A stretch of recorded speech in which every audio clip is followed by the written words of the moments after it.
don't, you know what I'm saying? That's it, man. You see the hazmat, and it's dangerous for y'all, man. Y'all fucking suck, bro. That's the intro. Hold that. Okay, I dropped that 1080 shit. Y'all can find it, I ain't telling. Still flip like 1080. Switch the flow, I go M80. Black boy to the Slim Shady. Online shit go crazy. You go blind, still trying to sidetrack. Thank God I didn't realize that like an crazy. hour in. That's God crazy. damn, that's annoying though. That's the first time I've ever done that. You feel me? In 66 episodes. An episode of firsts, you feel me? Bro, episode 67, this is annoying and I'm stupid. I just wasn't recording the first like 3 minutes of this. So I feel bad making this repetitive. I'm not going to give the corny ass intro that I did before, but shout out to Rebel Mafia for introducing me. Mr. Miles Karter. Yeah. We got him on the podcast today. Sorry for making you repeat yourself. I'm sorry for being a dumbass to start. Feel me? Forever on replay. Bro. Man. Rest in peace, replay, man. You feel me? Had to bring it back. Bro, shout out to Replay, bro. Shout out to Replay. R.I.P. But I just asked you this literally right before, and we were just talking about it. All good. The breakdown of Mr. Miles Karter, MC, 100 years. Yes, sir. Got the podcast too. Daytime rec, so you know, obviously MC first, Miles Karter, you feel me, 50 miles, all that. And then it's 100 years, 100 times, that's the apparel, you know what I'm saying? And, you know, like I just said, in the past dimension, can't ban the Iceman, you know? And then there's the psych sip, which I can't get too much into, but you know what I'm saying? You know, that's on the way. And I mean, shit, there's the 100 years basketball page. You know what I'm saying? So tapping with that, that's gonna transfer into like the real life element as well. It's gonna be, you know, camps and shit like that. So that's the basketball, apparel, the actual show, daytime rec. There's the fucking music. I be doing like artists, like, you know, just consultation too, to an extent. You feel me? Like, I don't know, man. If you just got out the streets, you feel me, just got out of jail, but you can rap a little bit. You know what I'm saying? I could point you in the right direction in terms of getting your shit in order. Yeah, man, a lot of shit, bro. No bullshit. Yeah, how did it turn into so many? I'm assuming that the music came first. Yeah. But a lot of people like to box themselves in. Nobody ever wants to branch out. They want to be lame. I'm calling you guys lame because you shouldn't be holding yourself back like that. Never limit yourself. That's what Replay told me that shit. After my first show, he was like, bro, I liked how you engaged with the crowd and all that, but bro, never limit yourself, bro. Like, if you in a space, man, use that whole shit. And I feel like, you know, that kind of mentality it just bled into other things, you feel me? I've been on Twitter, you feel me? I've been getting kicked off Twitter and starting shit on Twitter and getting into shit on Twitter for like years at this point. No bullshit. Like, you know what I'm saying? Maybe like 7 years at this point. So it was on that first, and then just from those conversations, people were like, yo, no bullshit, you should have a podcast, bro. And the whole Adam Lou shit, you feel me? The Adam Lou shit happened, you feel me, with the bars over bars scandal and blah, blah, blah. So that was like more people started to be like, yo, like, nah, you really got to get a podcast, bro. Like, or just to show something. They were like, it can't just, like, you know, you got to express this shit in other mediums, you feel me? Because I'm not like into that whole like address the drama going on in the music. Like, hell no. I'm gonna use my music to talk about whatever the fuck I want to talk about. You feel me? If I want to address something with somebody, or if I don't like something that somebody says, I can speak. You know what I'm saying? I'm lucky enough to be able to articulate myself how I do. Feel me? What about the other stuff though? You got the clothing brand, you forget. So that shit just came from literally the first project that I put out, Prophet One or Prophet I is literally up to fucking interpretation how you say it, but it was like I just had to come up with something, and the whole like I fuck with the Doors, you feel me? Like Jim Morrison and them niggas, the Doors, and like the Doors was a metaphor. At least this is what I heard. I don't know how correct it is, but that shit's supposed to be a metaphor for like the door to the other like planes of consciousness type shit. You feel me? So I took the Doors like kind of font and I flipped it for the Prophet Eye shit, and then I added the kind of like this sort of, you know, colorway type shit to like the letters, and I mean, people brought the shirt. No bullshit, man. I did like a little product shoot and people bought the shirt and the support was there. I was like, oh, all right, now like let's just keep learning, you feel me? Oh, and I got the Here Lies Guido page too, the art page, you feel me? What the hell, bro? Yeah, I got the Here Lies Guido page. That's Jesus Christ. Yeah, that's the art page, you feel me? Shout out fucking Snickers Joel Santana, bro. He ain't dropped the song yet, but that was my first like artist reaching out for me to do like a cover for them. No bullshit. Fucking Joel's, nigga. Damn. Yeah, it's for the Motion, the We in Motion tape. I don't know if it's coming out because Joel's is the worst with releasing shit, but yeah. Artists like that, I don't even know who you are, but drop that shit, bro. Joel Santana? Nah. You don't know who Joel Santana is from Dipset? Oh, wait. Bro, I never was a Dipset dude, so honestly, That's crazy. I never was a Dipset dude. But yeah, that was the first, like, real, like, yeah, he literally had to do mad revisions, too. I did, like, 3-4 revisions for that shit. And yeah, it was a song with Joel's, Meek Mill, Rowdy Rebel, and Jim Jones type shit. God damn. Yeah, bro. And he asked me to do the cover, and I did a bunch of different ones, and he was like, nah, I'm fucking with it. And then, I don't know. I don't know if it's going to come out. I hope it comes out, but yeah. Drop that, bro. Yeah, bro. That was, yeah. Bro, I've always educated myself on music so much, and for some reason, I never got in the Dipset. Like, I never even really, like, listened to them, learned about the history of them, anything. It's like a time thing, you feel me? They had like it's like the influence is still to this day. Word to that clip. To this day. But like, yeah, nah, it's a time thing. Yeah, I be hearing mad people that are influenced. It's still Dipset though, you feel me? Shout out Dipset, you know what I'm saying? You know what I'm saying? Shout out. The Locks got crazy though. I fuck with the Locks. The Locks got crazy in that verses. I was watching that shit yesterday. Bro. This nigga Jadakiss. Jadakiss is a fucking legend, fucking bro. Dangerous, bro. Jadakiss is a fucking legend, dog. Yeah, man. How'd the music origins come about? Actually, you know what? Before that, I normally do this earlier on. Early life, before all the creative stuff. Yeah. Young Miles.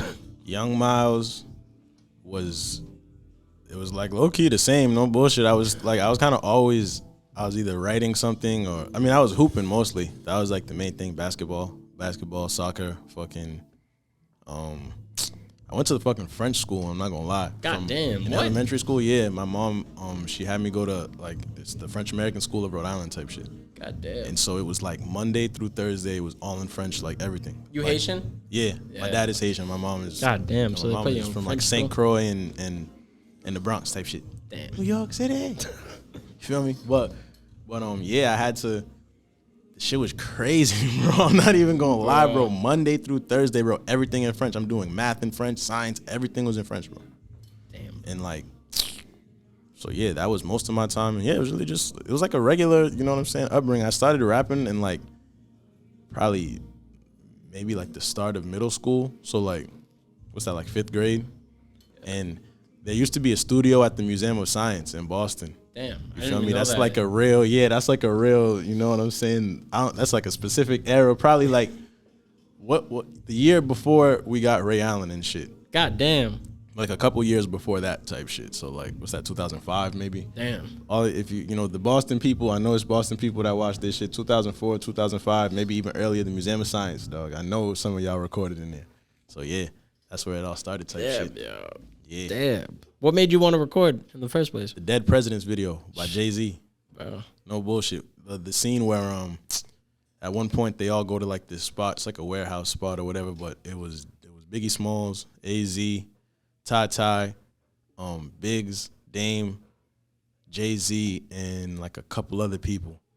And they were all playing Monopoly with real money type shit. They were playing Monopoly with real money and Cristal and shit, and I was like, when I seen that, all of them, I was like, oh yeah, like, okay, they got this all rapping. With bet, man, you gotta rap, man. Fuck it. And then I wrote some shit to the Dead Presidents beat, and I don't know how that shit went, but fuck it. Bro, I'm gonna say this right now for the record. I've never said this. Reasonable Doubt is the best fucking Jay-Z album. I agree. You agree? Good. I agree. Good. Yeah. Bro. Mad people try to say Blueprint and shit, and I'm like, bro. Nah. Objectively, there's probably, you know, like, but like objectively, like, it's Reasonable Doubt, bro. He got Biggie on there. Yeah. That's it. We got Brooklyn. And it's just like that young, because afterwards, Hov just got bread so fucking, obviously he had bread even when he came in. Yeah, but he got bread. Yeah, he got bread so quick. Like, that was just the raw hustler that you could relate. Obviously, you could even relate to modern Jay-Z, but back then it's like at a similar level or a reachable level at least. It's like, just the aspiration to legitimize your endeavors. I feel that was like the shit that kind of made him like down to earth. As soon as he got on, it was like, yeah, we're not looking back. That's what that motherfucker, bro. I swear he got on and just got rich as shit like right away, bro. But he had the triumvirate, I call it, in order to do that. You know, between Dame Dash and Biggs, that I mean, they couldn't lose. No bullshit. Dame is a visionary. Like, no bullshit. Dame is a visionary. Then you got Biggs, who's like a visionary in his own aspect, but a lot of people don't know. I think Biggs, he's from St. Thomas. You feel me? Damn, he was the plug for real. So I think either feeling it or Can I Live? One of those videos. That big crib that they're at, that was Big's crib. It was the one when they were in the yacht and shit? Yeah, not Big Pimpin'.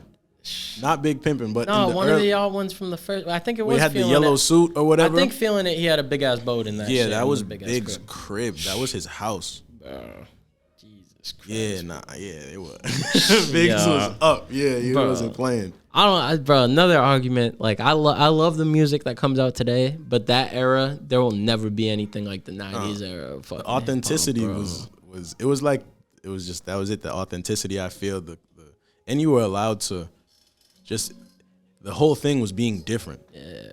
No one wants to sound like anybody. You feel me? That was the main thing. Now they got their shit going on. We got even if they work together, that's why it was dope. All right, these people are so different. Where's this common ground gonna? Because even like Biggie and Jay-Z, they don't sound alike. Literally, bro. And the thing is, nowadays, I feel like we get a real goat, every like 5 to 10 years.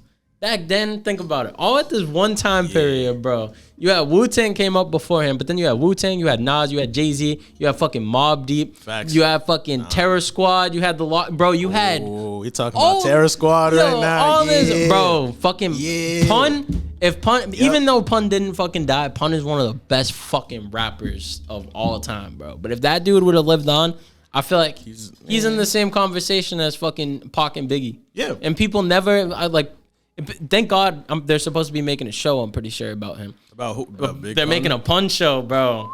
But what pisses me off, like, I love Pac and Biggie, but fucking Pun's name needs to come up in that conversation too, bro. It's because you're not around enough Latino people. That if his name's not coming up, or those people that are making them, like Big Pun he's like the Jackie Robinson of like Hispanic artists for this rap shit. There was obviously probably other Spanish rappers before Big Pun, but he was the first one to go platinum or whatever, or gold or whatever the fuck. And he bridged the gap. No bullshit. That was like, and people don't know Fat Joe's like really a hip hop dude. Like he started with Tats Crew. No bullshit. He's a graffiti artist. God damn, I didn't even know that. Like to this day, I didn't like even Fat know Joe that, right bro. now can do like a whole mural piece and all that. I didn't even know that shit. Yeah. That's crazy, bro. Yeah. That's crazy, bro. Terror Squad is so like. Yeah, man. That era was fucking fire. I was mentioning all that. I didn't even mention Biggie in that conversation. Oh yeah. Like there's so many people, bro. It just is. That's crazy. Think about that. That's only New York. We're not even talking about West Coast. We're not talking about down south, bro. We're not talking about Snoop. We're not talking about Snoop. Like, you know what I'm saying? And we got mad other shit, bro. It's just ridiculous that now it takes like 5 to 10 years to get one artist that's on a similar caliber. And even then, I'd argue, like now it's just different because music evolves, obviously. But the level of lyricism that was involved back then, because the content is not the forefront. Right now, everything else is getting. I feel like now we're in a golden age of, I'd say, like production, maybe. Yeah. Like the beats and the producers are really kind of just really pushing the boundaries of what this shit could be. I 100% but like, agree. It's the content, bro. It's not this. The content isn't there. I don't know. Maybe that's a reflection of where we are in terms of just as a people, period. You know, maybe we're not really focused on what we gotta lock in on. But who knows? I don't know. What's your thoughts on all of that? How right now, my bad for burping.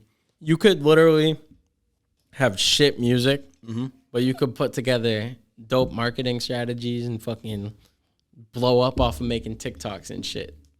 Yeah, I don't really know where that's gonna. The thing is, this rap shit, and like I'm not even like a super successful. I'm not a super successful rapper. You feel me? But like this shit can, if you're not really prepared for like what you're getting and yourself involved in, that shit can destroy you.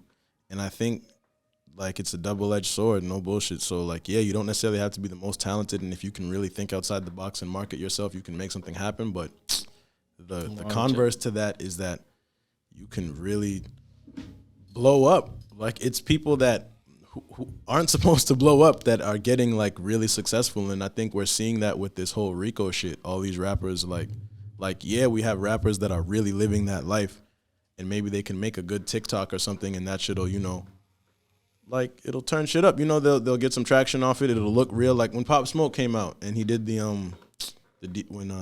Welcome to the Party shit. Yeah. And he was in the BMB with all of his peoples, and they had the guns and shit. Like, Pop Smoke blew up, but you know, like, what comes with that? Be catching up, bro. It's sad. It's sad as fuck. I mean, we see it over and over. Bobby Shmurda is like really a better example, I feel, than Pop Smoke, because he, you know, he just rapped his life, and everybody he said in that song had to go to jail because it was so authentic. Like, so I think that's just the main thing. People really have to understand themselves first. Once you know yourself, a lot of our other concerns, you know, those shits like fade away. You gotta know yourself. Bro, the Rico shit is mad sad. Yeah, man. Be happening, bro. Fucking, we gotta listen to. I don't even want. Oh man, fucking Gunna, bro. That shit, I can't even. It's good music too. I heard some song off the new project. That shit was fire. But I was like, man, and maybe this is just like my mind fucking overthinking it, but I feel like I can hear that he knows that he snitched in his new music. Like, it's like, I don't know, bro. Just his behavior, but also it's so hard to tell. I'm just waiting to see what Thug says whenever. Thug said his clip. Thug said his clip. He dropped that album. Did you listen to the album, the New York Thug? Nah, he said his clip, bro. He said, listen, I'm gonna drop an album in response to that fuck niggas album. And like, yeah, bro. Yeah, his clip. I thought that was AI though. They were saying that video of him talking. But even if it is, like, it still came out, like, and it still dropped, like, and everyone on that album, like, Lil Uzi Vert called Gunna a rat, like, damn. And I'm just like, man, I don't know. Lil Uzi Vert called me a snitch, nigga. Like, even if I was a snitch, I might have to put my foot down. Like, listen, bro, man, that's the straw. You know, Lil Uzi not gonna be talking about me crazy, bro.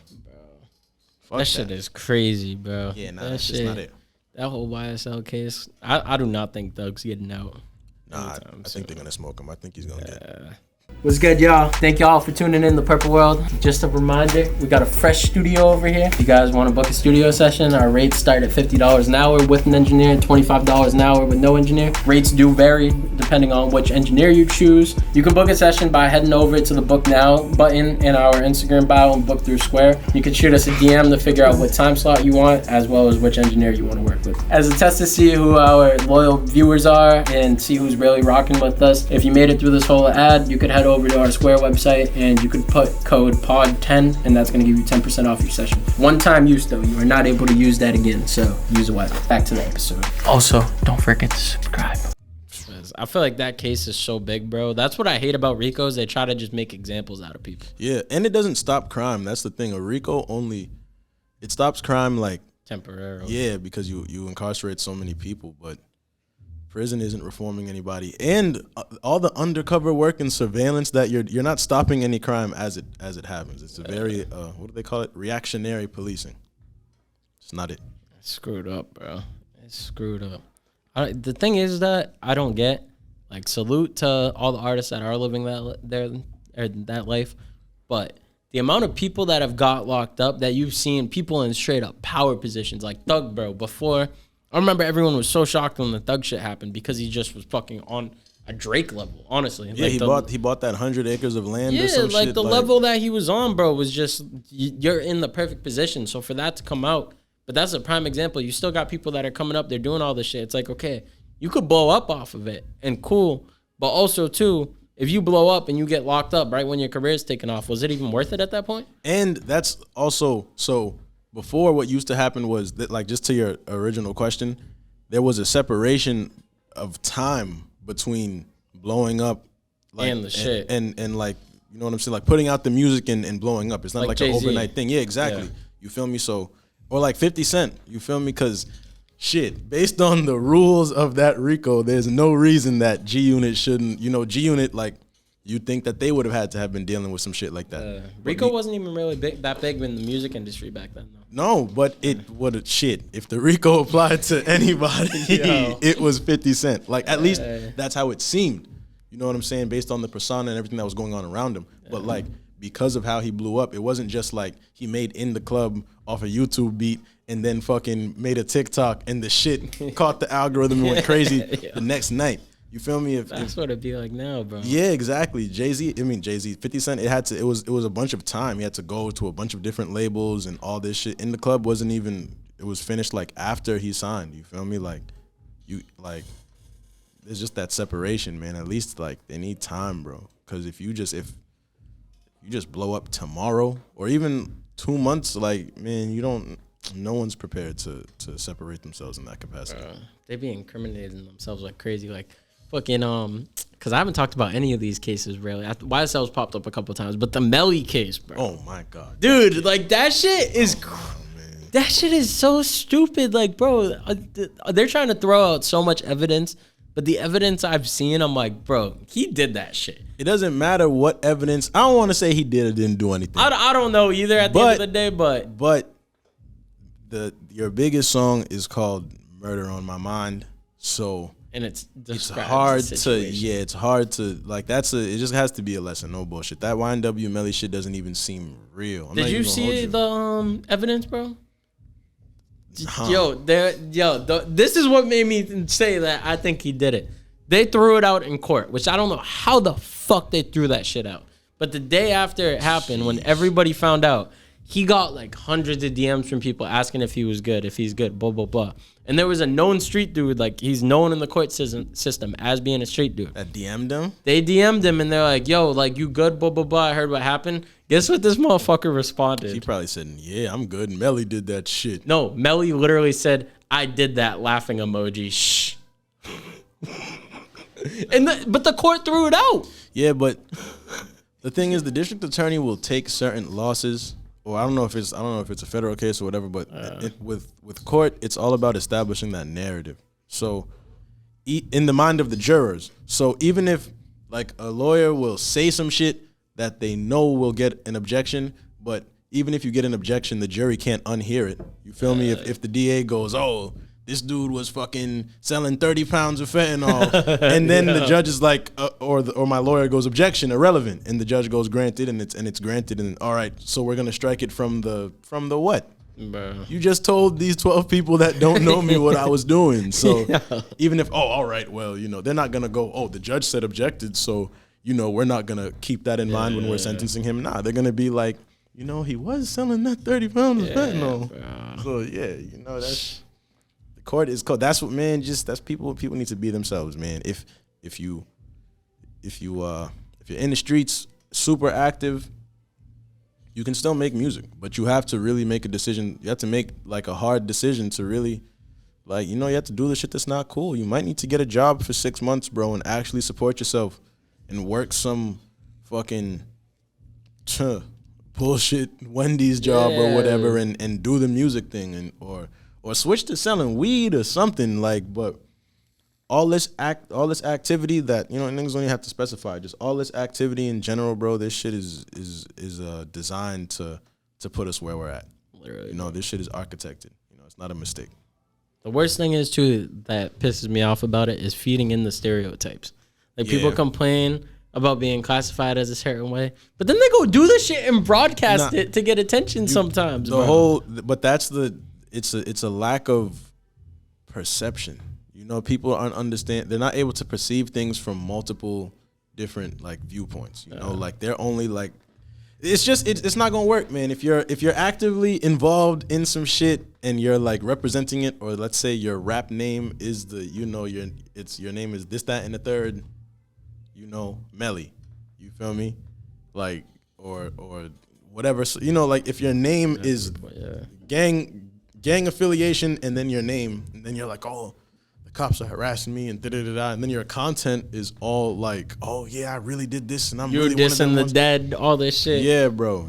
That's but and that's also youth. That's why these labels try to sign all these young niggas, because they know these kids are stupid, bro, and not even on some like intelligence, but just in terms of like your frontal lobe isn't developed all the way. And I be hating to hear that sometimes. I'm like, bro, fuck a frontal lobe. Stop being so stupid. But like people's frontal lobe, like that shit, like if your brain isn't finished developing, there's gonna be lapses in judgments and decisions. This is gonna have people like, bro, what the fuck is this, bro? What is this? That's how you start. K-Flock. Perfect I was example. just thinking about that, bro. Yeah, because that's who you go to. That's the first example. You're like, all right, yeah, K-Flock. Like, bro, what the fuck? Like, what the fuck? Like, how do you go from, like, it was going to be him and Cardi B. Didn't he get like a $10 million deal or some shit right before? He got like a crazy deal right before, I remember. Exactly. I don't even know what the deal was, but I know he got one. And I know that Cardi B was fucking with the campaign. And it's like, you could have been on tour with Cardi B. But you're not even able to perceive that. You know what I'm saying? Yeah, man. Obviously, bro wasn't planning on it, but that's got to go down as one of the most dumb things because bro literally was wearing a Montclair and unreleased Jordans in broad daylight. He was in New planning York City, on it. Bro. He wasn't planning on doing anything. Well, I'm not even, I can't even shoot him that kind of bail, bro, because on some real shit, hell yeah, bro, these kids come from real ass environments. So no, did I wake up today thinking I'm gonna have to go shoot me somebody? No, but I woke up today knowing that if someone tries to do something to me, I'm not gonna sit here and die in my Montclair and unreleased Jordans. Fuck that. What did I buy a Montclair and Jordans? I didn't buy these shits to die in them. I know. So yeah, man, he's better decisions. That's why you gotta tap in with 100 years, 100 times. Man. All y'all rappers and just tap in with us, man. We gonna get you right, bro. Yo. Backing up because I know you said your first project inspired you to make that. What was the inspiration behind your first project, and how much music would you say you made before you even thought about putting out a project? I did like a mixtape. It was called, it's on SoundCloud and shit. It was called Karter Vision, and I rapped over like maybe like 16. I was rapping on people's beats and shit, like on some old school shit. But then before that, I had like other like mini projects and shit like that, but it was like it just wasn't structured. I didn't have a plan. I didn't even really know how to record. In terms like recording was going to the studio and rapping this shit on my phone. You feel me? It wasn't like understanding cadence and understanding music and understanding like how different, engineers work, and like it's a lot of nuances, you feel me? And a lot of my music before that was void of that. So Prophet 1 was really like, it's named after the Basquiat painting. No bullshit. Basquiat has a painting called Prophet. I don't know if it's I or 1. I don't. So that's why I kind of just went with that. I was like, word. And that's like the cover is actually, it's a baby picture of me, but the actual cover, shout out my boy Mark. You feel me? He's actually like the graphic designer for cookies and shit now. Damn, bro. But that's crazy. He flipped like the negative of the Basquiat painting and shit. I don't know if that's like a copyright, whatever, man. They're gonna have to. Been a lot more people. Someone stole my fucking Prophet Eye cover design. Really? Fucking Ransom, yeah, bro. Ransom, you stole my idea, bro. And your cover art doesn't look as good, bro. You gotta hold that. But yeah, bro. What? Fucking yeah. So and that painting though, Prophet Eye by Basquiat, that's the one that like made him famous type shit. That's the one that really introduced him to the art world as like a force to be reckoned with. God damn. So that kind of philosophy, that kind of energy, I was like, this is what we're shooting for with this first release. And it worked out. No bullshit. The 1082 video, Replay pulled up. I didn't even know the nigga. I literally just DM'd him the night before because we had tried to get a bunch of artists to pull up and they couldn't make it, or they was just like, "What the fuck is this dude? Like, I'm not pulling up to his shit." And like, Replay answered. And exactly. So we was gonna hit him first, and I'm like, that nigga's not gonna pull up, bro. Just because you hear about how he, quote unquote, how he was, quote unquote, allegedly, you feel me? Like, like the best way to describe people, like someone was like, yeah, nah, Replay is like Boston Cameron. You feel me? And I'm like, yeah, well, if you ask this nigga Cameron to do something, good luck. Bro. And he answered, bro, and he was like, yeah, I'm with it. No bullshit. He hadn't even heard the song or anything. And then, so like, the Prophet Eye project, it really did like kind of what I like. Like, it's like when you set like an intention behind some shit, it really works out. You feel me? Because that kind of introduced me to from Fall. Like, I was just in Fall River doing my thing kind of. My cousins were always like, yo, you got to come back to, you got to come to Boston, bro. Like, there's opportunity out here to do something different. And it worked, bro. No bullshit. Damn. Like, from there, I tapped in with mad people. Fucking Stay Safe, Tony Bodega, fucking, shout out Stay Safe. Everybody in Stay Safe, I ain't even gonna go through all the names. Shout out Stay Safe, man. They already know. Yeah, I met them niggas. And then it just kept kind of growing from there. Got the Boston Music Awards show off of it. Not at the awards, but there was a series called One to Watch. And we closed that shit out. God damn. Yeah, literally like 2019 type shit. That's when 2019 is when shit got crazy. Damn, bro. Yeah, man. That's when you dropped your first project? Yeah. 2019. So Damn, bro. so Replay dropped Proper Finessments. Obviously a 02119. And then I think Tony Bodega dropped Drugs and Wi-Fi.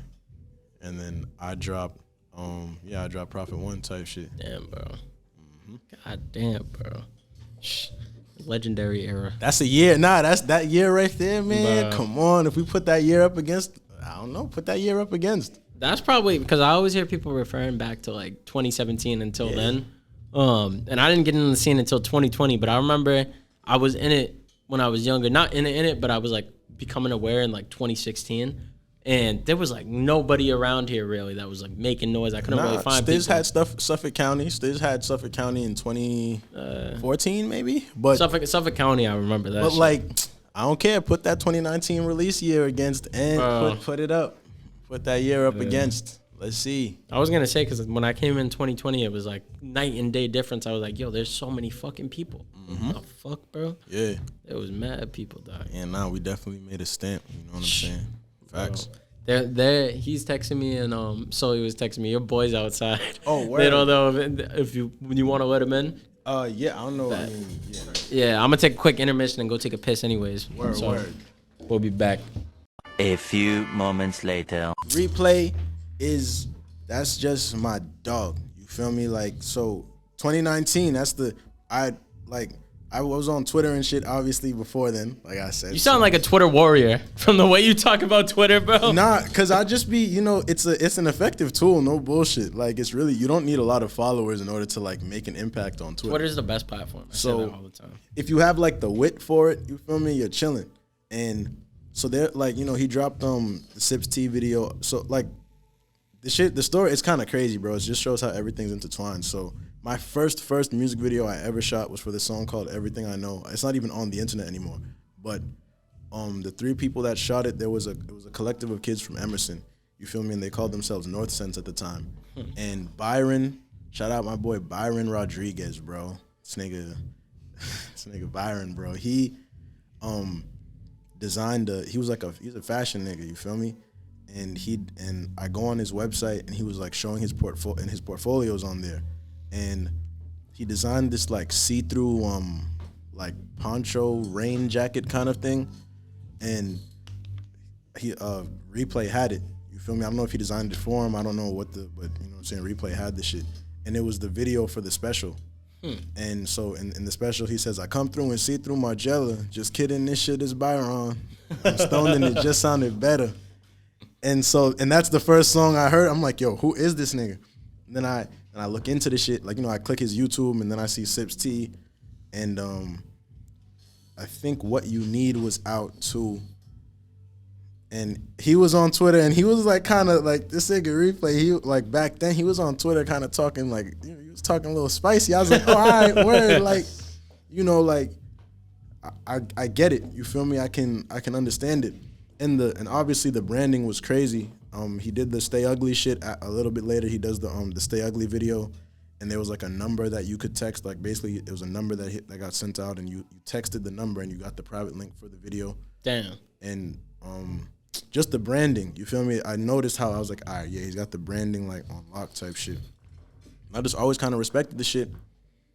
And 2019, I kind of really just got the like music shit cracking, and yeah, I hit him up. I was like, yo, we shooting a video for my next project, bro. We had the concept store, the Adidas one on Newberry Street. We had that. Damn. Like we had that whole store to ourselves type shit. That's and fire. I was like, bro, I'm trying to do some fly shit in there. And the original scene was not supposed to be me and Replay. Originally, I was trying to get fucking, I don't know if I hit him on some real shit. I probably forgot. Drippy probably be like, nigga, you ain't hit me to be in that shit. But the plan for it was for everybody from Fall River basically to be up in there. Damn, Awesome, yeah. So, I don't know if Da Vinci, I don't know if he was rapping he was rapping at the time. I think he was rapping before. Was he rapping before? Now, at the time that was coming out, he was in like 2018 type shit or 2019. He was rapping. He had the Da Vinci Code and shit coming out. Damn. He had like just, came back to us after the situation and shit. But like, Shout out to both of them. They got the shorties mad on that podcast, yo. Yeah. They got the shorties mad. Yeah. Nah, but you know, like I said, man, Eastside, man, shout out, man. I heard, you know, but yeah, man. Fuck, I forgot what I was talking about. Replay. You were saying oh yeah, so Drip was originally. It was supposed to be, yeah, we're supposed to be in there mad deep, and you know, because niggas are the worst, niggas couldn't pull up, and I'm like, so the night before, you know, I hit everybody, and niggas was on some, oh yeah, you know, I'll try it. I hit Replay, he was like, yeah, bro, I'm with it. Straight up, no, like, no nothing. And at first, I'm like, this nigga just agreed, no negotiation, nothing. All right, like, word. And then yeah, bro, he faced. We at the restaurant. We went to like fucking. Not even a restaurant. Does Panera Bread count as a restaurant? Kind of, yeah. It's not a. But yeah, we had Panera Bread just like chilling before, like, you know, we're supposed to start the scene. We already got the Harvard scenes and shit. And yeah, just, you know, he FaceTimes me and he's like, yo, on the way, bro. Feel me? Like with the, with the Cardis on. Oh shit. my God. Says, yo, bro, I'm on the way, dog. Yeah, be over there. All right. All right, word. And yeah, he pulled up. And it just literally built from there. No bullshit. So after that, yeah, we did the he had a Ones to Watch show, which was at the Hajoko. You know where Hajoko's at in Fenway? So in like literally behind Fenway Park type shit. There's a hotel/restaurant called the Verb is the hotel. It's like a rock and roll themed hotel, and then Hajoko's the restaurant. Damn, I didn't even know about that. And Boston Music Awards was doing a concert series. You were talking about that earlier. Yeah, with all their nominees called the Ones to Watch, and Replay, you know, it was Replay's one, and he sent me the flyer, and he was like, "Yo, pull up," and I was like, "All right, bet," and he was like, "Yo, bro, post that." I'm like, "All right," so I reposted or whatever. Paul taps in, and at first I'm like, "Paul, I don't know who the fuck this nigga is, whatever." Then I get there. And Replay kills the shit, obviously. That's how I met. Do you know Splash? Splash got him. I think I might follow him. I literally, like, so pulling up to that shit, I end up meeting mad people. You feel me? I meet fucking Splash. And when I first, I'm like, all right, first of all, what the fuck? I see Splash, I'm like, nigga, what the hell? Yeah. Where are we? Like, this is in Fenway. And then fucking Prince Smooth. I met Prince Smooth the first time there. And then I started talking to this dude with like a British accent or whatever, and about like fucking grime music and shit, cause I fuck with the UK things, fam. You get me, fam? It's real crazy, bro. And he's like, and we just keep talking. And then he's like, oh yeah, I'm Paul Armstrong. I'm I do the Anyone Entertainment, and I'm like this dude runs the Boston Music Awards. I was like, oh, nah, I gotta get in on this series. Bro. So from there I pulled up to a bunch of them, But yeah, like, that's digressing. But yeah, this nigga, and then from there, Splash invited me to his release party, which was like a couple weeks later or whatever. Yeah. Then at the release party, obviously this nigga replays. And I'm like, oh, nigga, what's the word? And then it literally, like, it just like, you know, once it just became a, like, everyday type shit. If not every day or every other day or in some sort of capacity, we just always ended up chilling type shit. When I got my Boston Music Awards look, I was like, yeah, bro. You got to pop out on some, you know what I'm saying, special guest type shit and perform foreign exchange. Like, you got to get crazy. And he was just like, yeah, bro, don't make me look dumb, bro. Like, the singer Replay, bro, he'd get into, you know, when he got in his bag, you feel me, when he got in that bag, that's how he'd start talking. Yeah, bro, just don't make me look dumb, bro. I got you, bro. And, yeah, man, like, just mad different shit. And just a bunch of different stories, bro. We went to got kicked out of the W. Like the club part, whatever that's just called, tunnel or whatever. We got kicked out of there for smoking. Fucking, there was a yacht party that laced through. What the fuck? Yeah, that and shit almost got crunchy on that boat. Fucking, it was literally wrecked. That laced yacht party, bro. Laced, bro. Tag, if you clip any part of this, tag him in this, please, bro. That shit laced, bro. I need ends on the next one, bro. That's it. I need to show something, bro. But yeah, man, this nigga Replay, man, it was really just like just a peer, no bullshit. It was just a peer, someone that you can really just, like, he didn't have to pretend to be like a super hyper intellectual person that was like at the forefront of pushing the culture forward and changing how, you know, the narrative went. He didn't have to like say that. He really just led through example, you know, and was really just, that was my dog. No bullshit. Bro. Replay, man, that was my dog, man. And it's not even just me. He literally, everybody that was on the scene at that time, if you interacted with him, he reached out to you. I can't say he reached out to you. He definitely might not have reached out to you, but he had an impact in that way, and he was really just on some like, bro, understand your value type shit. Understand your worth. Like, fuck that. Like, don't never let, like, like, hell no. Nothing, there is nothing to mystify, or there's not, like, don't limit yourself. No bullshit. There's no limits to this shit. And you can see it in the way he lived. No bullshit, bro. This nigga was fucking walk on the crowd, nigga, hanging from the rafters at the Melly shit, nigga. I seen this nigga, bro. One time we was in front of fucking Bodega, bro. We was drinking Hennessy and being stupid and shit. He actually got me fucking yelled at by fucking oh shit. I forget it. I think it's Heaven or something at Bodega. So I'm like, yo, there's a bathroom in there, because I'm drunk, mind you. This nigga got me drinking Hennessy at fucking, like, noon time. Not noon, but, like, around noon. It's not nighttime, you feel me? Bro. Yeah, like one of those, I'm out here day drinking type shit. Niggas out here drunk type shit. Jesus This nigga go use the bathroom, and then fucking, I'm like, yo, bro, like, as he's walking into Bodega, I'm like, yo, it's a bathroom in there, bro. He's like, me first type shit. So now it's like a race to the bathroom. This nigga get there first. I'm like, I'm waiting, I go in the bathroom and shit. You know what I'm saying? This nigga Replay peed all over the toilet. I don't know if he peed all over the toilet seat, bro. Yo. He either, it was like some shit like that, bro. It was something about the bath, didn't flush, something, bro. You feel me? And it's like, I don't know if I got to the bathroom first or he, because once again, I'm drunk. I'm trying to recollect the Hennessy memory, a Hennessy day drinking memory.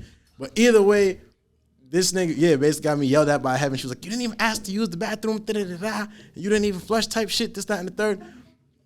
I'm like, yo, with my memory, I'm pretty sure I fucking flushed and this nigga Replay didn't, bro. But either way, yeah, you know what I'm saying? She was illing on me. She was like, yo, because we're not maids, and She going crazy, right? You didn't even ask to use the bathroom, nigga, which is fair, because I don't know none of those people in there besides this nigga.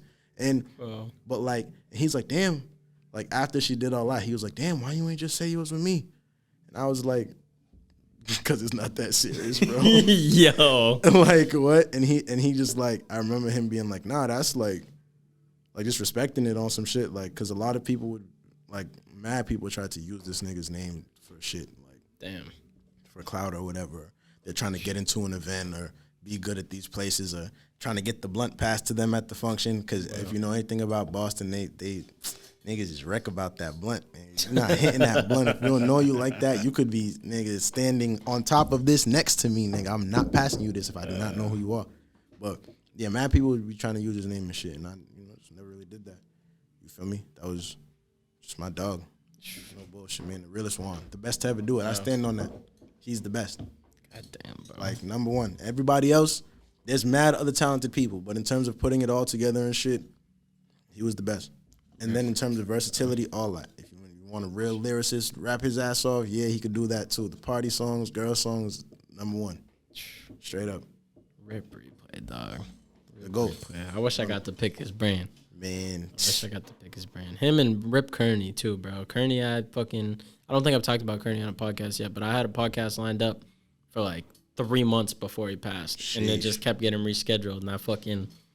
Yeah, that shit. Nah, man, Kearney did good work, man. I never really got to, I didn't meet him. I don't get into all the, politics or, the intricacies. Like, if I wasn't there for it, you know what I'm saying? If I don't know, I don't know. So, Kearney did, he nigga did good work. Shout out to him, bro. I posted it on my story, but I got to say it right now because he just came up. That dude, bro, I never met someone that was like, He was like just genuine and off rip. If he saw it in you, he would just give you opportunities. Like, because I met him a couple times. I never really like chopped it up with him, but I met him probably like 3 to 5 times. The first time he came here with like Tosh and shit. And there was a young producer that was one of my interns at the time.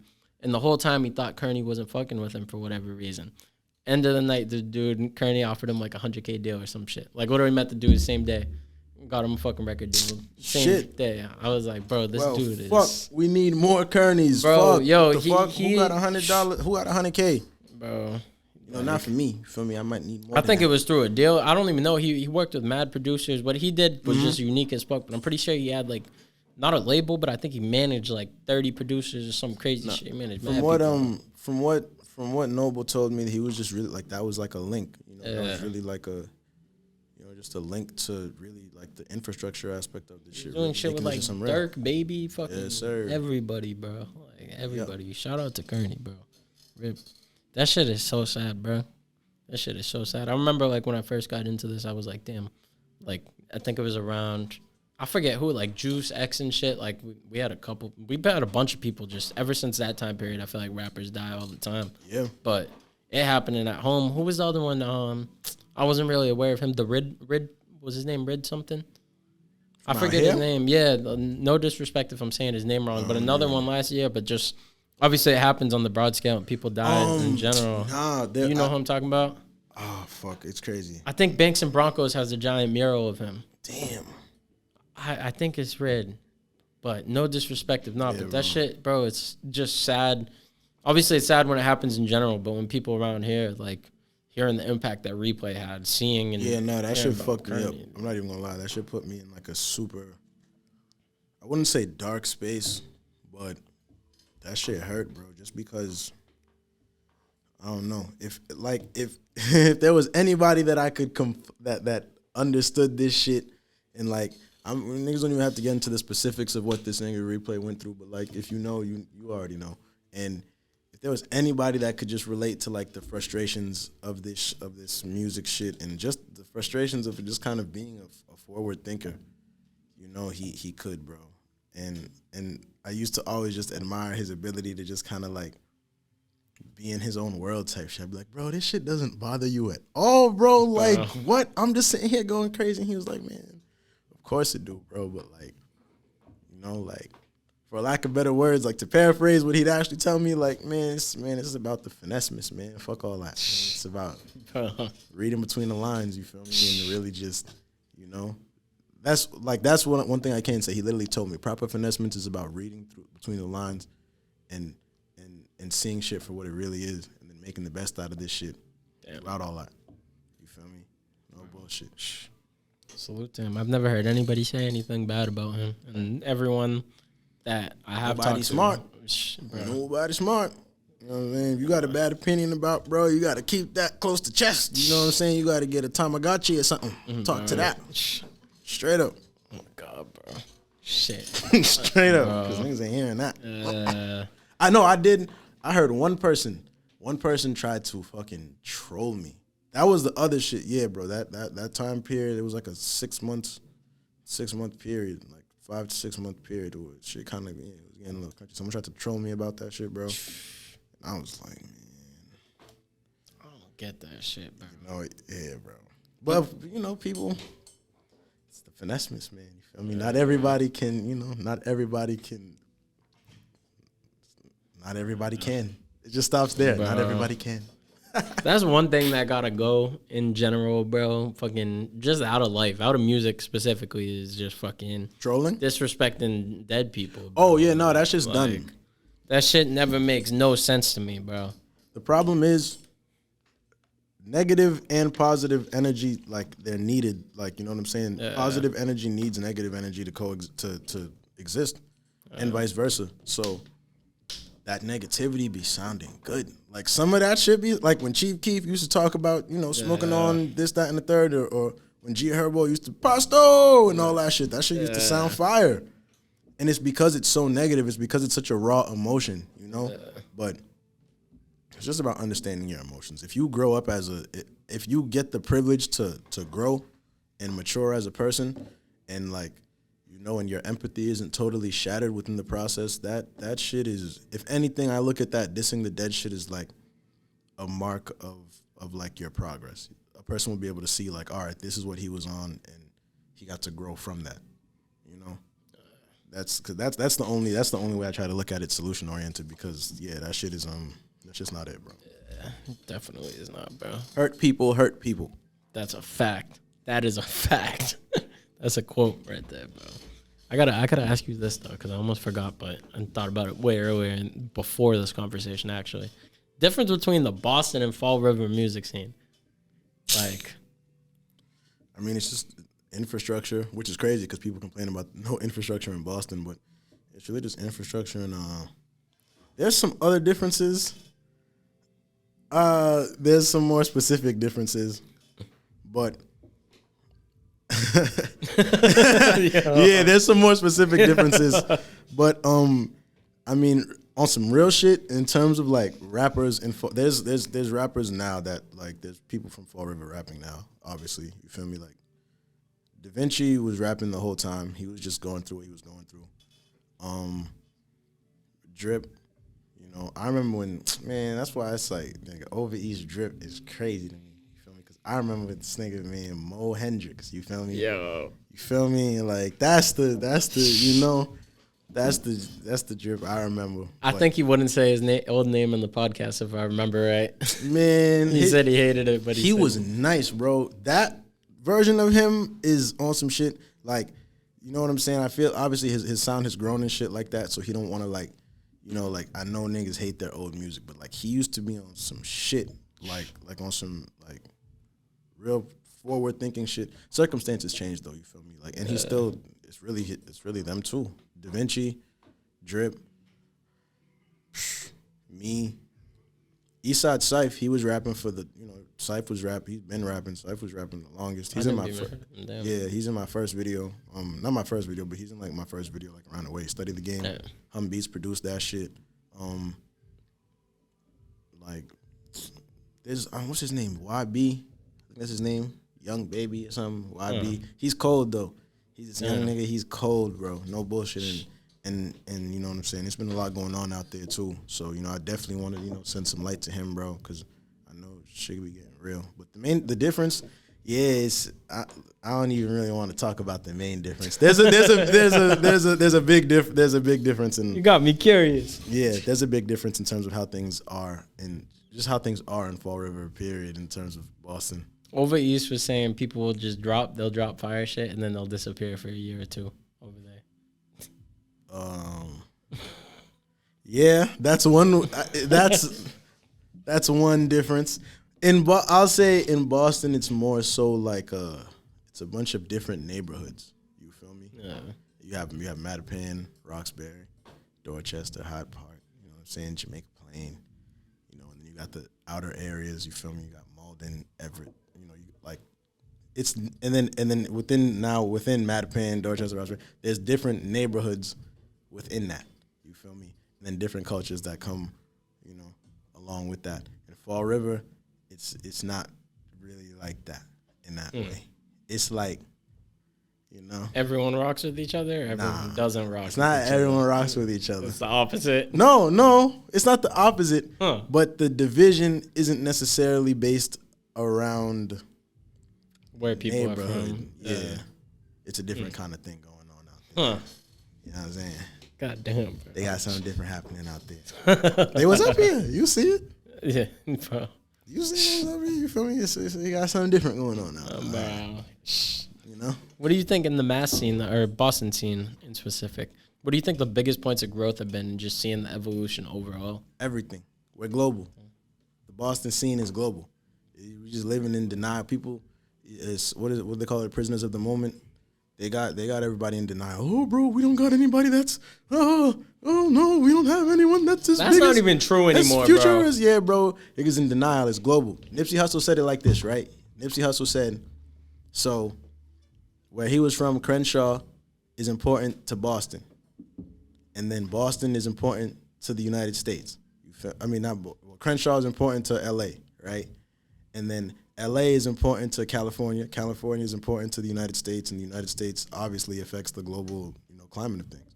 So by being from where he's from, he's already global, and it's the same shit with Boston. You know what I'm saying? Roxbury, you feel me? Roxbury? Just if you just go with Roxbury, you feel me? That without Roxbury, there is no Malcolm X. You feel me?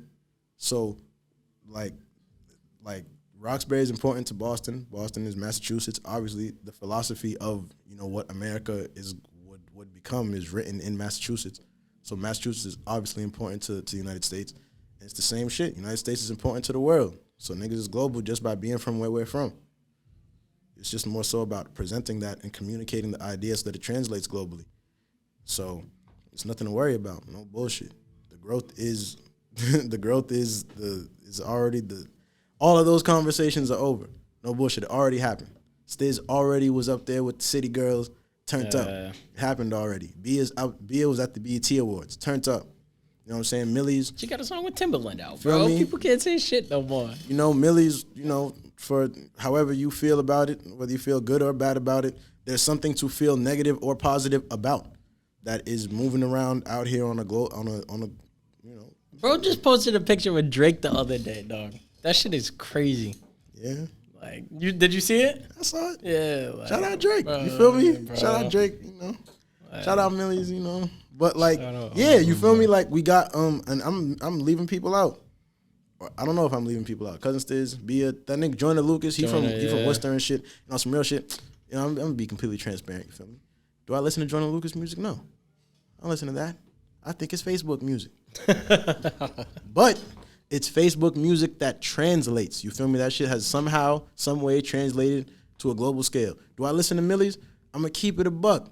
No. Damn. But can Millie's rap his ass off? Yeah, that's in them freestyles. When he does them freestyles, them shits get posted all over. You feel me? I got little cousins in Buffalo, New York that's like, yo, who the fuck is this? This nigga's talking about he's from Massachusetts? And I'm like, yeah, bro, I know this nigga Millie's. Yeah. You feel me? Like, Cousin Stiz, come on, man. We don't even got to talk about that. Fresh Prince went around the world, out the hood. And I feel like that doesn't get talked about enough on some real shit. And once again, this is the camera that's looking at me. Yeah, this one. Yes, sir. Listen, I don't got to get into the specifics of anything. But if you're watching me and you know who I am and you know, then you know. Yeah, whatever. How you personally feel about Cousin Stiz and how some shit went, you feel me? Everybody's entitled to feel however they want. But end of the day, come on. This nigga did it out the hood.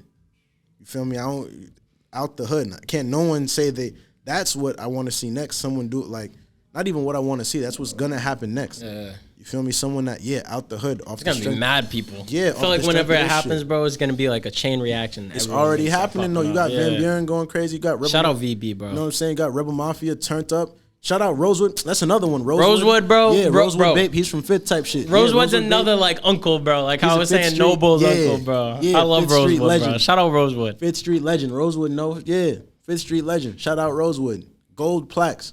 You feel me? You got platinum ones too, I'm pretty sure. I think you got platinum ones with the P&B shit. Exactly. So then all that's next is the diamond ones. You feel me? All that shit's from around the way.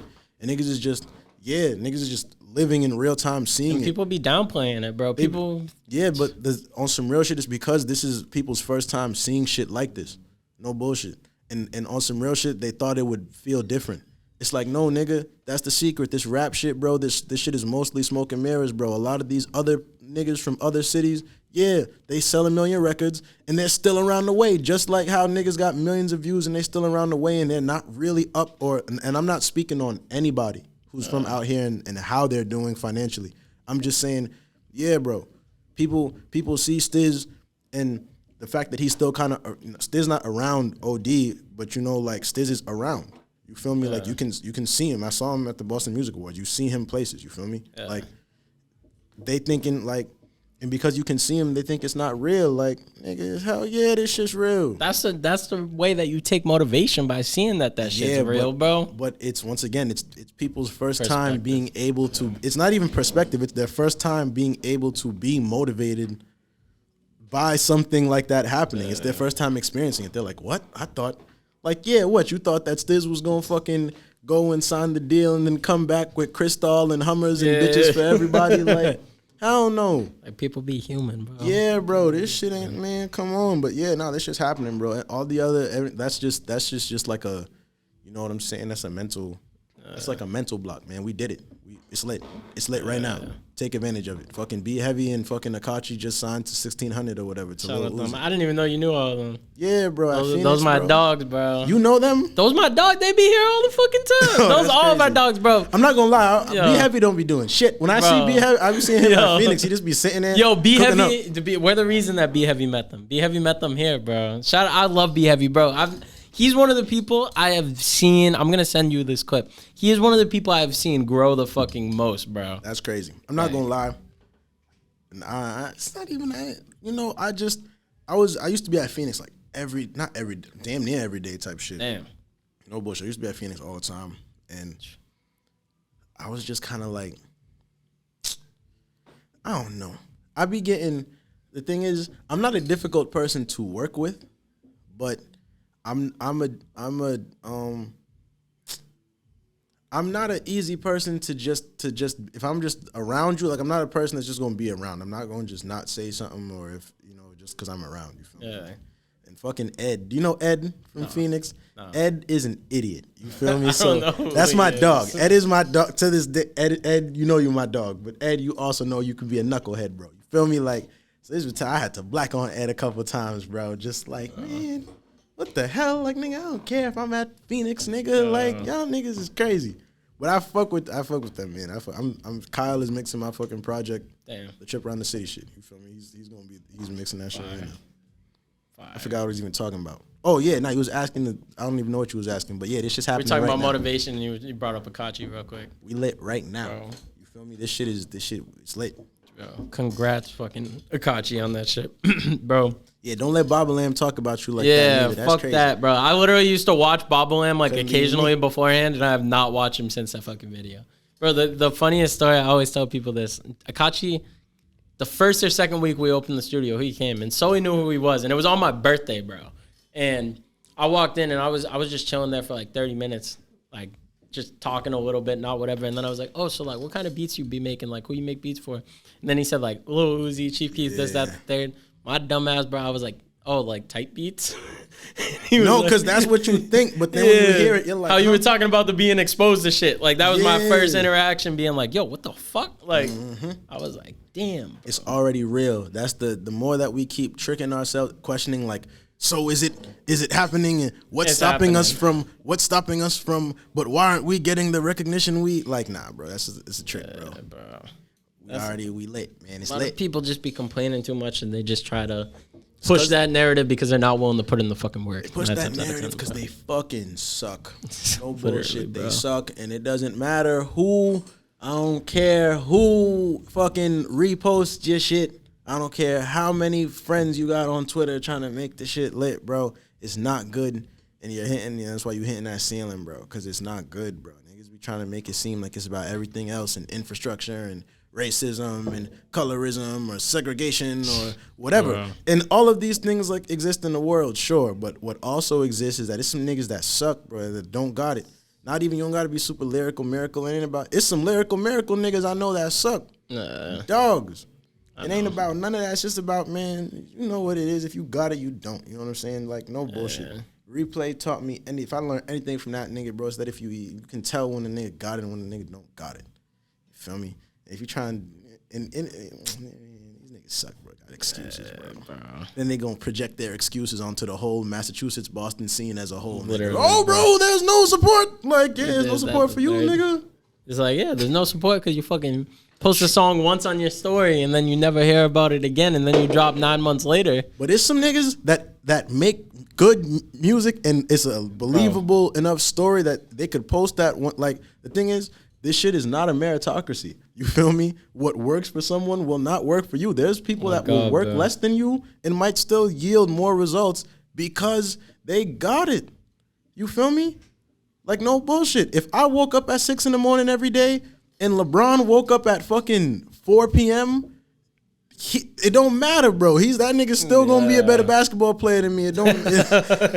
We can do the same workout, like, or I could work out more and he could work out less. Like, nigga, get out of here, bro. It's some people just got it and some people don't. Niggas be trying to make this shit a whole fucking TED Talk, spiritual fucking. They be trying to make it a whole thing.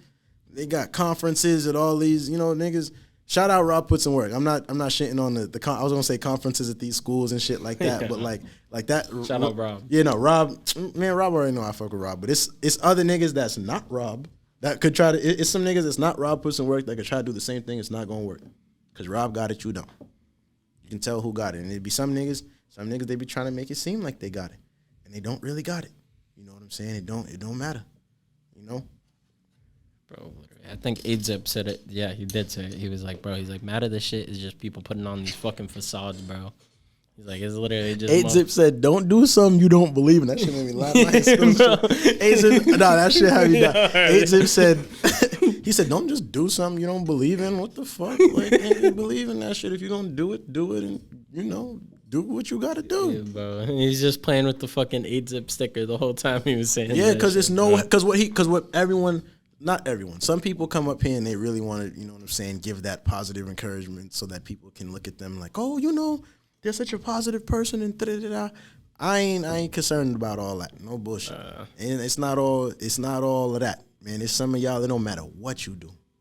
Straight up. Ain't no one fucking with that shit, dog. There is some people. Straight up, bro. And it's like they're consistent. You consistent, but y'all niggas, some of y'all are consistently bad. Happens. People will find their little pockets somehow, but some of the shit, bro, you just be astonished. You'll be like, yo, how this dude got like 3,000 followers and this is his fucking music? Small pocket, man. Listen, some people's pockets are smaller than the other. You know what I mean? Some people are 4 pockets full. You feel me? It folds. That's the way the cookie crumbles. It's the way the pocket crumbles. You feel me? Like a quarterback.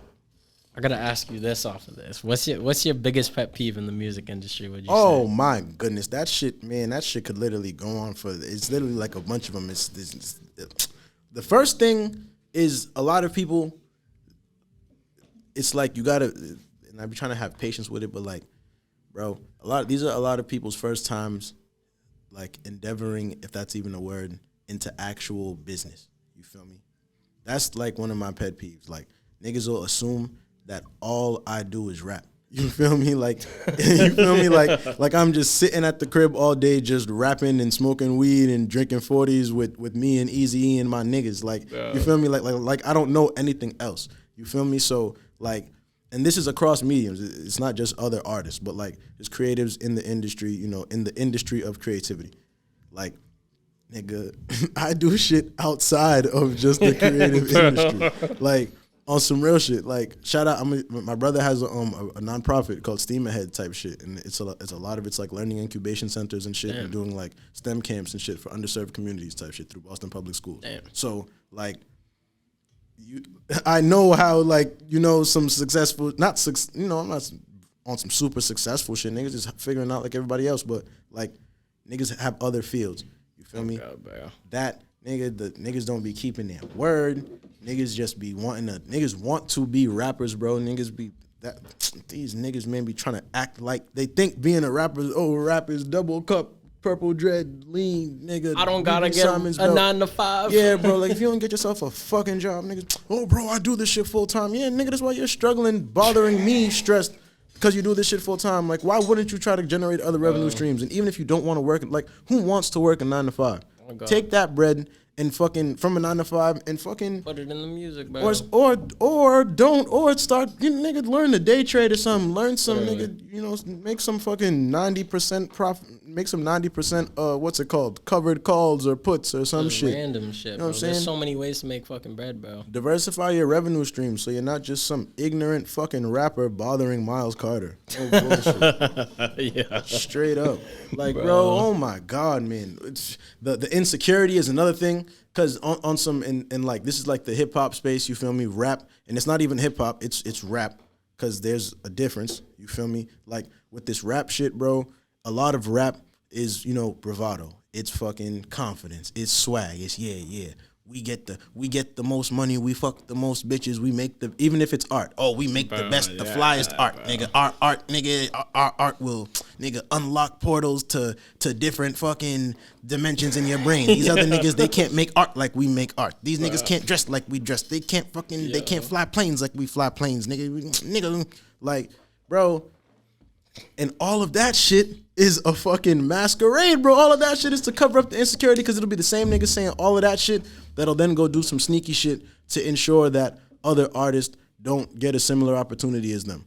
Or like an opportunity will present itself and they'll present some, like, say it's a show, you feel me? Say that there's a show, you feel me? And there'll be, and you know, an artist has a headliner position. But then they'll purposefully, you know what I'm saying, place artists in a disadvantage position on the marquee in order to do some weird shit. Or they'll pay certain people and intentionally not pay other artists. It's like microaggressions and shit like that, bro.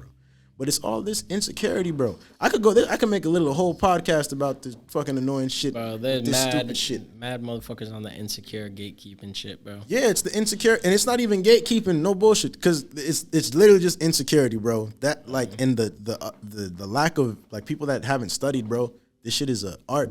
This hip hop shit is a blessing, bro. No bullshit. This shit is, bro. I'm able to fucking have shit to do on throughout my week. I'm like, my life is like music, no bullshit in the culture. Like, that's a blessing, bro. This shit isn't a fucking chance to fucking pontificate on my fucking thuggery expeditions. If we gonna start using big words and shit, you feel me? Like, yeah, man. Oh, man, bro. It's just so many. Bro. So many, man. These fucking niggas, bro.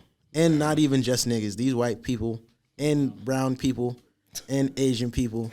You know what I'm saying? The rainbow coalition of fucking just difficult people to deal with is literally, it's an oasis. It's an oasis of difficulty. Literally, bro.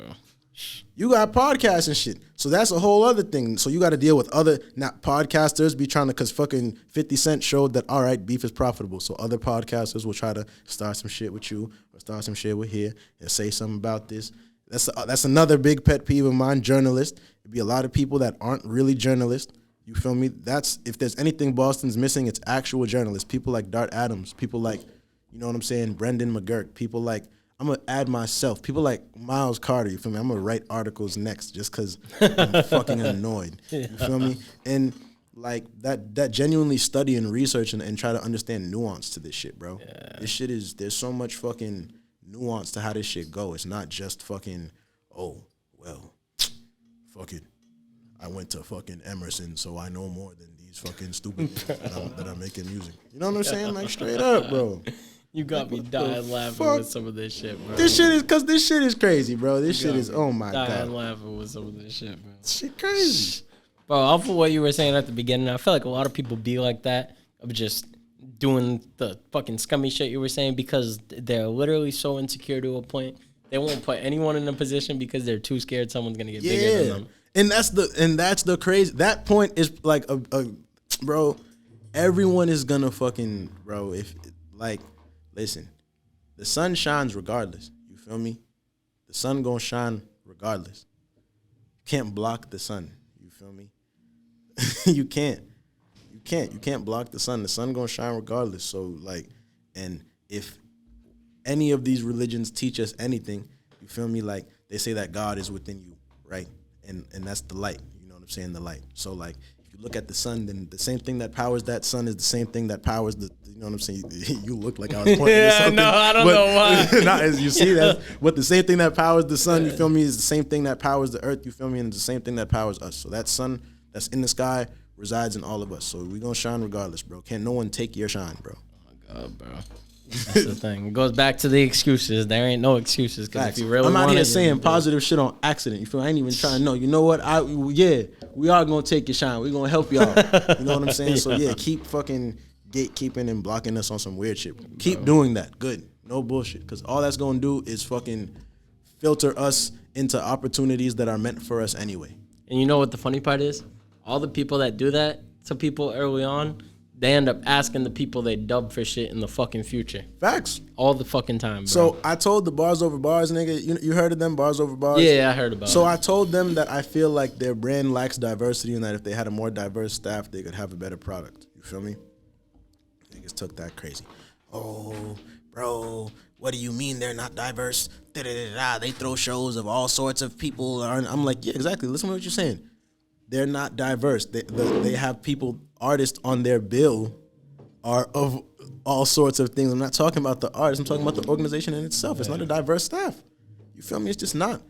And niggas, and then, but this nigga Hero. So after he blocked me and all that, and they was, I didn't even know they blocked you, yo. oh yeah, everybody, all of them blocked me. Adam Lou blocked me, which is crazy because I still don't have an issue with. I mean, his tactics are kind of chips, but I fuck with Adam Lou. That shit, he's funny as fuck to me. No bullshit. I used to just call Adam Lou when I was bored. I'd just be bored. Me and Wiz, we just be bored. I'd be like, yo, FaceTime this nigga Adam. What's this nigga doing? Bro. This nigga Adam answer, what's up? What's going on?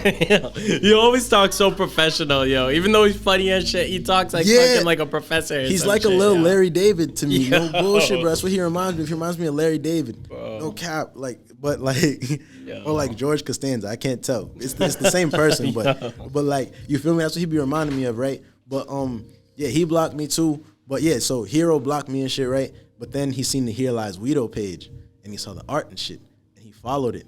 And I feel like he was about to ask me about some like art shit. You feel me? If I could do something for the brand, and I still would have touched it. But then he saw it. I was like, wait, what? That's the word. And then he saw it was fucking me, and he was like, oh hell no, blocked it. I was like, oh, come on, man. Come on, man. You can't, man. If you block Miles Carter at this point in the Massachusetts, whatever, Boston, Massachusetts scene, man. Come on, man. Miles, man. It's too ubiquitous, man. Miles, man, it's you know, somewhere, you feel me? You're gonna see me somehow. Bro. You know what I mean? Yo, fucking, I wish I had more time, but I fucking looked at the clock and I gotta go to work in like 15 minutes. So I'm gonna get some of the ones I wanted to get out before I forget. But I heard you mention a couple times that you got a project dropping. Yeah. Give the insight on that. What can the people expect? That you got a release date? I don't have a release date because, to be honest, I don't even really understand. Like, the project at this point has just become something that's like really bigger than like myself on some shit. It's just like I don't really understand. I'm really trying to understand how I'm going to conceptualize it. I know I want it to be called A Trip Around the City. I know I want it to be music, but like as of right, like at this point, I'm thinking of making it like a playlist. No bullshit. Damn. Like making it a playlist and just putting like mad songs in that shit, like, you know what I'm saying, just drop a song like weekly or some shit, or just like, you know what I'm saying, and just be able to build it in real time with the people. That would be different as fuck. You feel me? That would be different as fuck.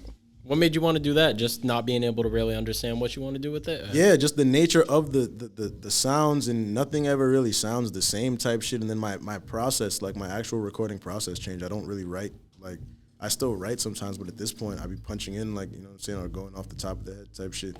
Like, so everything was just kind of changing. I was like, well, how do you capture a moment in flux? And I'm like, it's to create one. So it's probably gonna be a playlist on some shit. Damn, that's about to be fucking fire. What the fuck? Yeah, and I have like merch designs and shit. I've created like a bunch of merch designs and shit for it. Damn. I want to, like, that's the thing, bro. I'm just like putting out an album at this point is too simple, bro. Like, you gotta do everything. Yeah, bro. At this point I'm at now, bro, it's more than just like everything just is something. You feel me? Everything is something. You were doing so much shit. What do you like? How do you grab motivation, or not motivation, inspiration? Like, oh man, I just like what Lil Wayne said. I do my thing, and every time I do my thing, I do my Wayne. You feel me? That's literally just what it is now. I just literally just meet people, just do my shit. You know what I'm saying? I've living intentionally. That's the inspiration at this point. I realized, like, hell no, niggas is here to do this. This is like, this isn't by accident. None of this is by accident. So if I live intentionally through art, once again, I'm blessed. I'm up. I don't gotta stream 1 million or whatever. I'm living intentionally through music, through culture, through art, through fucking, you know what I'm saying? Like, shit. A whole bunch of people had to go through a whole bunch of fucked up ass shit. People had to face their fears in ways you couldn't imagine for me to get to this point right here. And this is all before me. Lives before me, you know, people that, you know, ancestors type shit. No bullshit. So, yeah, man, just gotta live them. Let the whatever spirit world, let the spirits do their thing. You feel me? Let the voodoo work. That's it. That's the inspiration. I let the voodoo work. Besides music, what would you say your biggest passion is out of all the other things you do? If you had to pick one. Sheesh. Besides music, my biggest passion is my son. Dogs. Lennox, the GOAT. You feel me? Yeah. Yeah, I wasn't even going in that direction, but that's fine. That's it. That's fine. And my mama and my daddy. and the fam and all that. That's the biggest passion, man. Making sure they're straight, man, and making sure my niggas can. And fuck it. My biggest passion besides music is getting Wavy Tone a $3 million distribution deal with Atlantic. You feel me? I want to be able to say I helped make that happen. I helped Wavy Tone to get her $3 million distribution deal. She needs that because she the best rapper. Besides those, you got the fashion shit. Yeah. You got the art shit. Yeah. You got the podcast. Daytime record. You got the community work. Yeah. Out of those ones. Yeah. Out of that. Which ones you picking? You only get to do one. Now on some real shit, it'd still be the like the music consultation shit, the business shit. Really? Like the artist management shit, yeah. Damn. No bullshit. That's the next thing. Cause Wiz too, Wiz Yotic, yeah. That nigga's super far ahead. You feel me? So that'd be my passion. Yeah, just getting the rest of the seeing the talent in someone and seeing the willingness of someone to work, and then all right, word, let's put this shit together and so that they can be on their path to live intentionally through this shit. Damn, bro. Across mediums, not even just music either, like just the artist management, creative management, that's the next thing. Fire. That's why I need to get my shit up so that I can help them. So you could prove to people. Yeah, just proof of concept. Damn. Let me see how much time. Oh, I gotta ask the last question because I gotta be out of here by 10. But this be the golden one. You see a lot of reels, and you got as much time to talk about this as you want. But advice for artists. You know what I'm gonna start saying to people instead of just phrasing that fucking.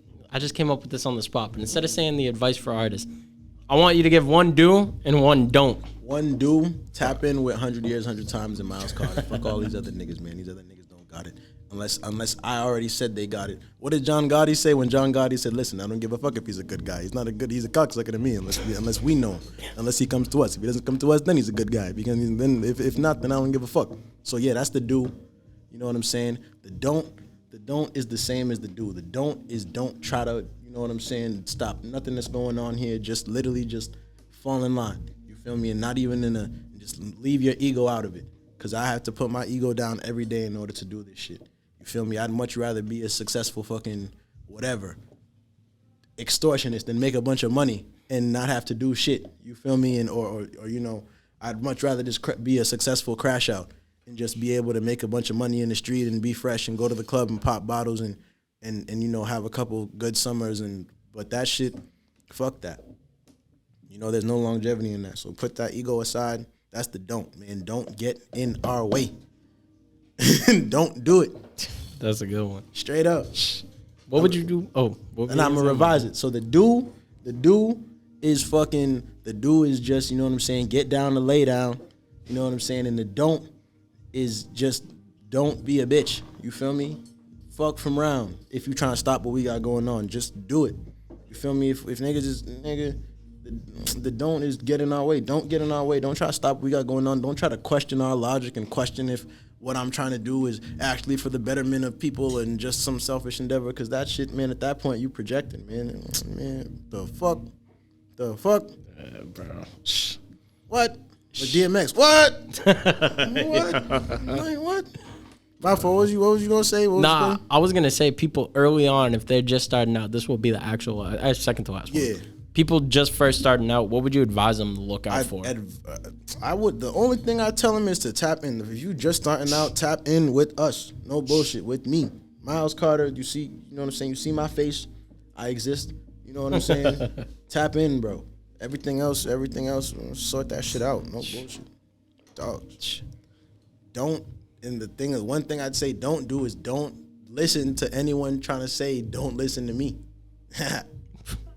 Anyone try to say, don't listen to anyone trying to steer you away. I'm not even gonna make it personal. I'm gonna make it impersonal. Don't listen to anyone, you know what I'm saying, trying to steer you away from people like us. You know what I'm saying? If they're trying to steer you away from people like us, it's because they are at word. They understand that that's the power in isolation. We isolate you from this group of people, you know what I'm saying, and then we can take advantage of you and do whatever. But, you know what I'm saying, if you have a community of people behind you, you know what I'm saying, then you know what I'm saying, you have counsel. There's nothing that they can do for you, and by they, I mean whether it be sponsors or whether it be labels or whether it be quote unquote industry managers or all that shit. Like, man, niggas is gonna be all of that soon anyway. Shit, 100 years, 100 times gonna be a label soon anyway. It's gonna be a sponsor anyway. It's gonna be all of that. All this shit is proof of concept, straight up. Because ask how many people work for the Miles Karter brand. You feel me? If you had to ask that question, you know how many people it is? Just 0. you. Yeah, it's me. I'm not in a rap group. You feel me? I'm not in a rap group. It's just me. Miles Karter is me. I'm doing all right so far. Man. You know what I'm saying? I'm not Drake. You know what I'm saying? That's ideally the goal is to be Drake. You know, not one for one, but like, you know, be on that level type shit. Yeah, you feel me? So, you know, do help me out. You know what I'm saying? If you an artist or if you whatever you think you can tap in, yo, because we gonna shit. Come on, man. Like, what are we doing here, yo? Like on some real shit. What's going on here? And there's people, you know, I fuck with this podcast because there's people that be on here that I don't really like know like their music, but I like, you know, like the younger niggas type shit. No bullshit, just your like your age demographic. Because I'm 27 type shit. Yeah. You feel me? So like niggas your age, like be watching this shit, be fucking with it. You feel me? Like nigga, tap in, bro. Straight up. Shit, it, dog. Tap in, nigga. We up, nigga. Fuck, nigga. What the fuck, nigga? Like that Hot Boy song. No bullshit. What the fuck, nigga? Straight up, bro. Come on, man. Another don't. I be trying to tell Frank and them, like, yo, when y'all be talking about niggas, baby mothers, man, that shit can be off-putting to some people, branding, da-da-da-da-da. But listen, man, that's another don't. Don't fucking, if you in this shit, bro, you gotta know this bitch, bro. If you don't know who, not even just this bitch, because once again, we're in a modern world. You feel me? So, like, whether it be, like, you know, whoever your significant other is, or your significant XY, or significant whatever is, you know what I'm saying? If they not with this shit, bro, don't bring them around, because they going to be, because if you think they're not with this shit, you're going to find out the hard way that they're with the shit. And if you think they're with this shit, you're going to find out the hard way that they're not. So, man, you better just get your shit in order and motherfucking pull an ASAP Rocky and find you an R&B show. You know what I mean? You know what I'm saying? That's what I'm trying to do. I'm being completely transparent. That's what I'm trying to do. You feel me? Y'all got to keep tapping in so I can go to London and, you know what I'm saying? You get me? That make me laugh mad. Oh shit. You got other questions? What's going on? I got one last one. Right, this fault. is the closing. Now you good. I'm on leaning. That's how you know this room is kicking in. I'm out here talking crazy. Fucking, you know what I'm saying? Fucking, I was about to ask you 2023 goals. We're already fucking more than halfway through the year, but what you got lined up? So 2023 goals, I still want to do Wreckfest, bro. And shout out Jackie Kicks, you feel me? Another Stay Safe, you know what I'm saying? Shout out Stay Safe. But Jackie Kicks, he was like, yo, bro, you should do that shit at fucking Nubian Black Market in Dudley on some shit in that outdoor space. So shit, man, I said it just now, you know what I'm saying? Niggas can try to steal the idea, but you know what I'm saying? Listen, ideas, you know what I'm saying? You can't steal that, you know what I'm saying? Ideas aren't like a chain, you feel me? They're not like a chain or a, you know, they can't get snatched and stolen, you feel me? You can't steal, you can't, you know, I can just make another one, you know what I'm saying? So yeah, Wreckfest in Dudley type shit, that's what I'm trying to do, that's a goal. And so who's the people that run that shit? Armani, I think it's like Ziggy617 is his Instagram, and whoever else, and Rhythm and Raps, tag them, and who else should we tag? And y'all, if y'all want help, you feel me? I'm trying to get that shit cracking. You know what I'm saying? I'm trying to do Wreckfest, motherfucking in Dudley. What's that gonna be like? Just like a community event? Imagine Yams Day. Just imagine Yams Day. Huh? Straight up. Damn. Got me hype. Got me hype. No bullshit. That's what I'm trying to get that shit cracked. Like August type shit. On some. What was it? So the idea on some crazy shit was Jackie was on some like, yo, niggas have that shit as like a fucking before Juve type shit, before Carnival or whatever. So like, nigga, Wreckfest would go into the night, and then as Wreckfest closes, niggas is to the streets, nigga, to fuck shit up for Carnival, because that shit start early in the morning type shit. Damn, bro. Yeah, man. And so I'm saying, like, so who wouldn't want to do that? You feel me? If you're not trying to get that cracking just because you mad that I thought of it, you know what I'm saying? You a hating ass, bitch ass, or they need to make a derogatory term for they, them people to say, so they can call you a bitch without, you know what I'm saying? Because there's a gender assigned to bitch. It's usually like a female dog. You feel me? So like, if they find a word for an asexual dog or a gender neutral word for a bitch, tag in the comments. Let me know the slang for that, so I can refer to them as that. But that's what you are if you try to stop Wreckfest because I thought of it first and I got the best ideas and I'm one of them niggas, man. 100 years, 100 times, man. That's the goal, man. Take this whole man. Come on, man. Come on. Shh. Straight up, bro. Episode 67. This been a good one. Shout out, Gabe. Good man. One. Shout out, man. Shout out Miles Karter. You already, man. Sheesh. Shout out Miles Karter, bro. You could tag yourself real quick. I was happy to do that. Nope, I ain't even gonna do it, man. I'm here. You feel me? I exist. You feel me? I'm in the world. You know what I'm saying?